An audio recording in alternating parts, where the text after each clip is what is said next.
Friends, இது என்ன தெரியுங்களா? இது வந்து துத்திக்கீரை. துத்திக்கீரையை வந்து நல்லா அலசி காய வச்சதுக்கப்புறம் இப்போ வந்து இது நம்ம மிக்சியில் போட்டு அடித்து தூள் பண்ணி இந்த கண்டிஷனில் வரும். இன்னும் கூட பவுட்ரு பண்ணலாம்.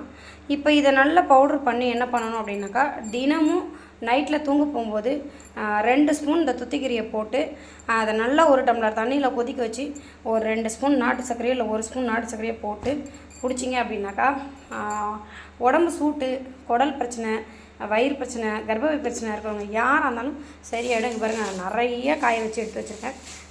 இதை வந்து பாருங்கள், இது எல்லாமே துத்திக்கீரை இலை தான். இது வந்து எல்லாத்தையுமே பொடி பண்ணி நான் ஸ்டாக் அடிச்சுட்டு போகிறேன். இது எவ்வளோ நாளைக்கு ஸ்டாக் வச்சுக்கலாம்னா, ரொம்ப நாளைக்கு வச்சுக்கலாங்க. குறைஞ்சது 6 மாதம் வரைக்கும் வச்சுக்கலாம். ஒன்றுமே ஆகாதுங்க.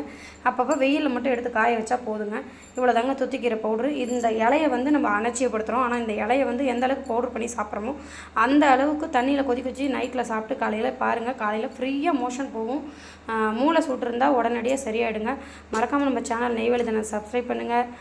நெய்வேலிதனம் அவேர்னஸ் யூடியூப் சேனலுக்கு சப்ஸ்கிரைப் பண்ணுங்கள், லைக் பண்ணுங்கள், கமெண்ட் பண்ணுங்கள், ஷேர் பண்ணுங்கள். பாய்.